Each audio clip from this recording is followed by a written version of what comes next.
우리 하나님 말씀 사무엘하 16장 5절부터 14절까지 제가 봉독해서 올리겠습니다. 사무엘하 16장 5절부터 14절입니다. 다윗 왕이 바후림에 이름에 거기서 사울의 친족 한 사람이 나오니 게라의 아들이요 이름은 시므이라. 그가 나오면서 계속하여 저주하고 또 다윗 왕의 모든 신하들을 향하여 돌을 던지니 그때의 모든 백성과 용사들은 다 왕의 좌우에 있었더라. 시므이가 저주하는 가운데 이와 같이 말하니라. 피를 흘린 자여 사악한 자여 가거라 가거라. 사울의 족속의 모든 피를 여호와께서 네게로 돌리셨도다. 그를 이어서 네가 왕이 되었으나 여호와께서 나라를 네 아들 압살롬의 손에 넘기셨도다. 보라, 너는 피를 흘린 자이므로 화를 자초하였느니라 하는지라. 스루야의 아들 아비새가 왕께 여짜오되 이 죽은 개가 어찌 내 주 왕을 저주하리까? 청하건대 내가 건너가서 그의 머리를 베게 하소서 하니 왕이 이르되 스루야의 아들들아 내가 너희와 무슨 상관이 있느냐? 그가 저주하는 것은 여호와께서 그에게 다윗을 저주하라 하심이니 네가 어찌 그리하였느냐 할 자가 누구겠느냐 하고 또 다윗이 아비새와 모든 신하들에게 이르되 내 몸에서 난 아들도 내 생명을 해하려 하거든 하물며 이 베냐민 사람이냐 여호와께서 그에게 명령하신 것이니 그가 저주하게 버려두라. 혹시 여호와께서 나의 원통함을 감찰하시리.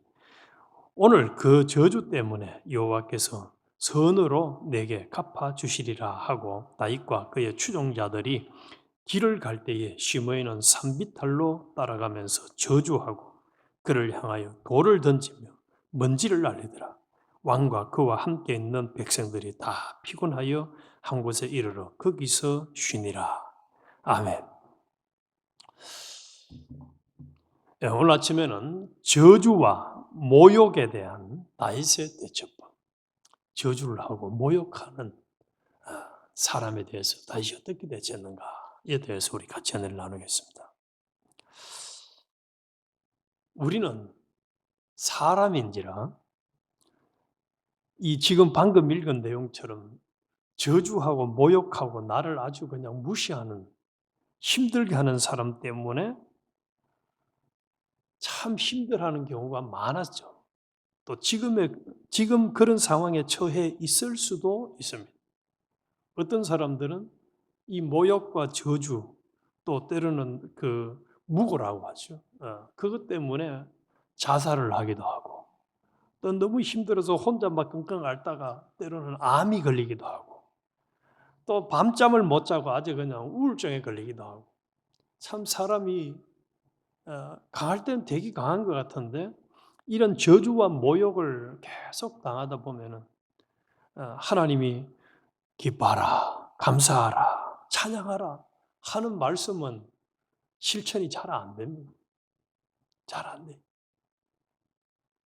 그런데 하나님은 우리에게 계속 그런 저주와 모욕과 비방거리를 당하는 현실을 우리에게도 주십니다. 다윗에게만 주는 건 아니고. 그럴 때 우리가 어떻게 처세를 해야 되느냐? 하나님의 요구와 뜻이 무엇인가를 오늘 찾아보겠습니다.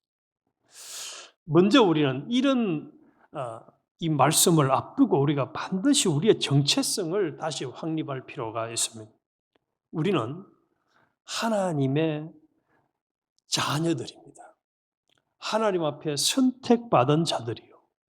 또 예수 그리스도를 통해서 우리는 하나님과 원수되었던 자들, 죄인들이었는데 모든 죄를 사함받고 하나님과 화목이 되어서 다시 이제 새로운 피조물이 된 자들이요. 아까 찬송도 불렀습니다. 하나님이 우리의 기업과 아버지가 되셨어요. 그래서 우리는 하나님의 기업이기 때문에 하나님이 우리를 항상 돌보시고 항상 책임지십니다. 그리고 항상 하나님이 인도하세요. 모든 현실은 하나님이 만들어 주셨고 인도하고 계시고 앞으로도 만들어 갈 것입니다. 그래서 한국에 목사님 아들이던 그 주영훈이라는 가수 겸 아주 똑똑한 사람이 이 사람이 어, 딸을 셋을 가졌는데 주변 사람들이 아들을 어떻게 키우려고 하느냐 하니까 이 사람은 아무런 대책이 없다는 거예요. 우리는 그 목표가 없습니다. 왜냐?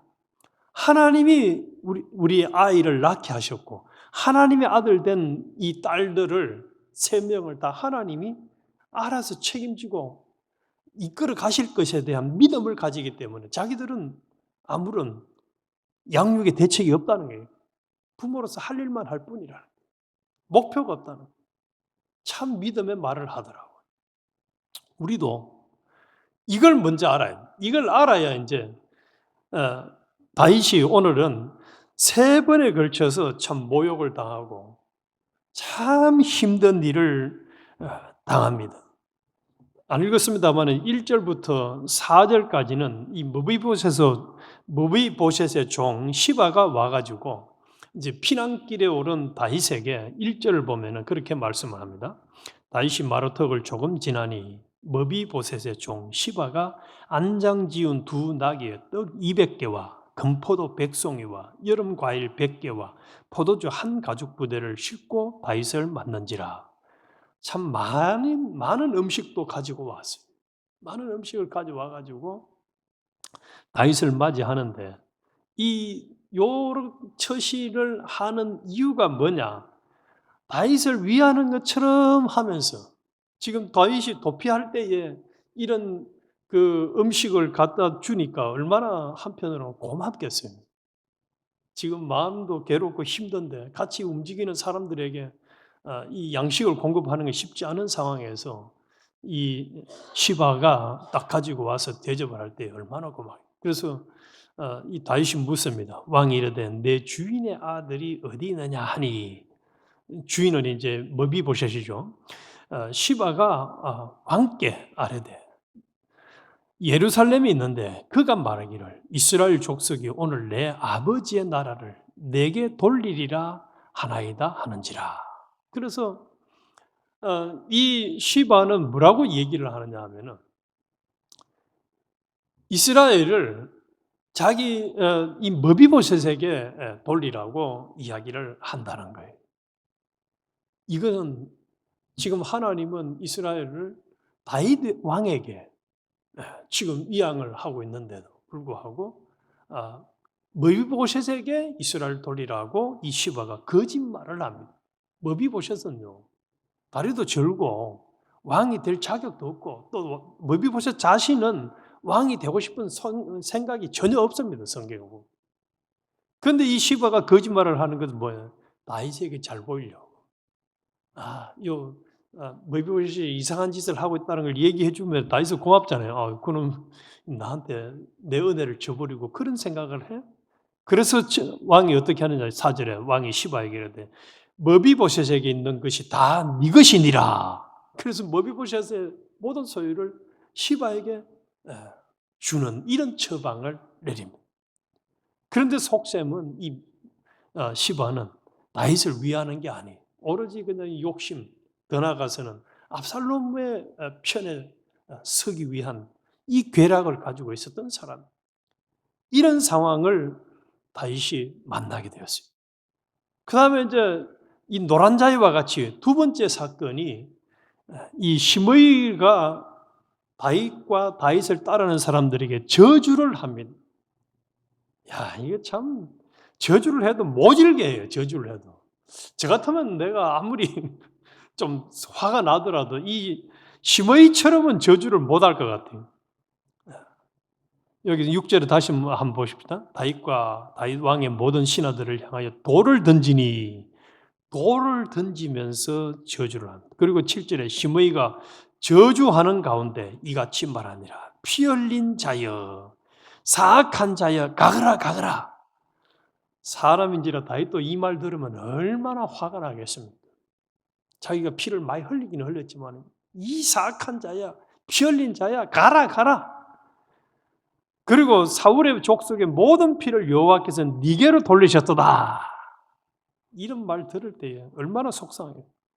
그리고 8절 중반절 위에 네 아들 압살롬의 손에 넘기셨다. 보라 너는 피를 흘린 잘못으로 화를 자초하였느니라 하는지라.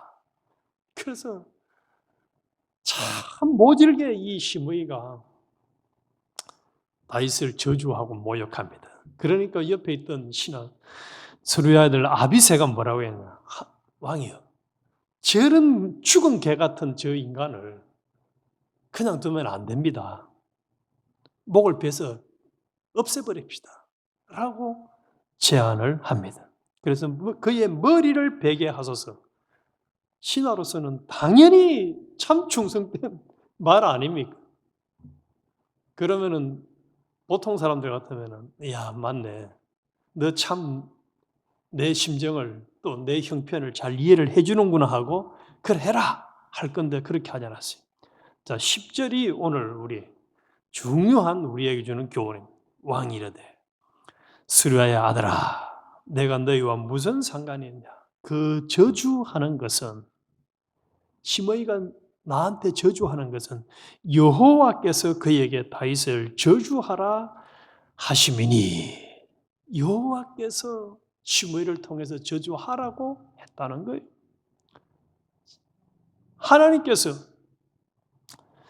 하나님께서 저주를 하라고 해서 이 시므이가 하라고 있는 것이다. 또 11절에 다윗이 아비새와 모든 신하들에게 내 몸에서 난 아들도 압살롬 지금 우리가 알고 있듯 어제 우리 묵상한 대로 압살롬을 피해서 지금 도피하고 있단 말이에요. 자기 아들에게 이 아들을 뭐 처치를 하든지 할 수도 있는데 안 하고 자신이 피하는 길을 지금 가고 있는데 내 몸에서 난 아들도 내 생명을 헤아려 하거든 하물며 이 베냐민 사람이라 여호와께서 그에게 명령하신 것이니 그가 저주하게 버려두라. 2번이나 하나님께서 시므이가 나를 저주하라고 해서 하고 있는 것이다. 자, 우리 요 믿음이 우리에게 필요합니다. 내 주변에 있는 누군가가 나를 힘들게 하고 모욕하고 저주하고 비방하고 무시하고 아주 힘들게 하면은 우리는 당장 화가 나죠. 성질이 나죠. 아주 그냥 내가 뭘 잘못했다고 당신이 뭔데 나한테 그렇게 하느냐 이렇게 우리는 하는데 다윗은 그 상황에서 뭐라고 얘기합니까? 저 사람이 저렇게 하는 것도 하나님이 지금 시켜서 하는 거다. 하나님이 하라고 해서 하는 것이다. 하나님이 하라고 해서. 하나님의 이용물에 불과한 것이지 결코 나를 해치는 일이 아니라는 이 상황은 예수님도 동일하게 말씀해요. 가룟 유다를 보고 다른 사람들이 제자들이 보면 가룟 유다를 어떻게 하고 싶습니까? 지금 팔아먹는 또 제대로 좀 생각이 든 사람에는 가룟 유다가 원수잖아요. 근데 네가 차라리 태어나지 않았으면 좋을 뻔했다 하고 불쌍히 이야기해요.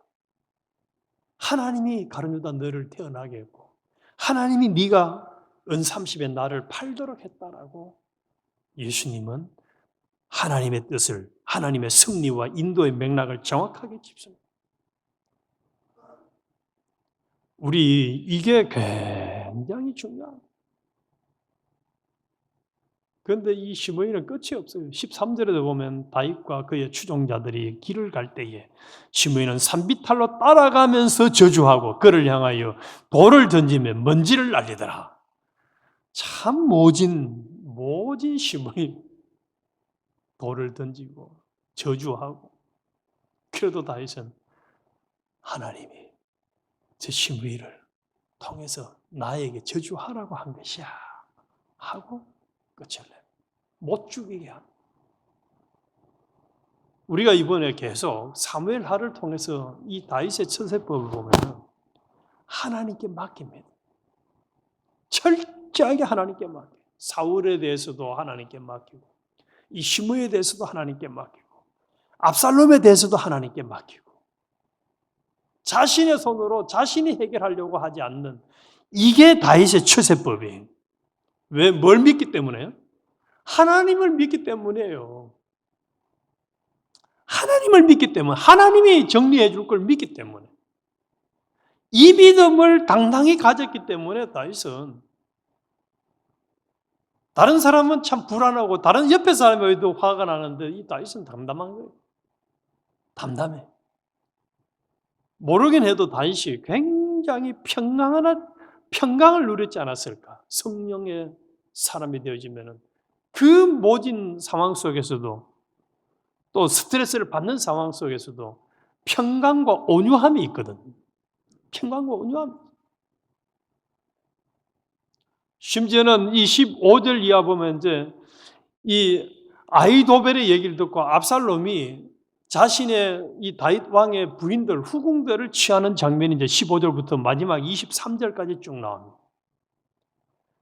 야, 참 이런 상황을 보면은 얼마나 기가 찬.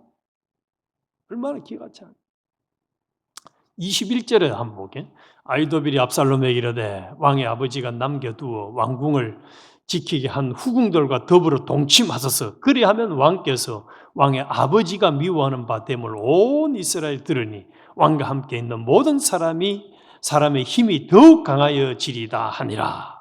이에 사람들이 압살롬을 위하여 옥상에 장막을 치니 압살롬이 온 이스라엘 무리의 눈앞에서 그의 아버지의 후궁들과 더불어 동침하니라.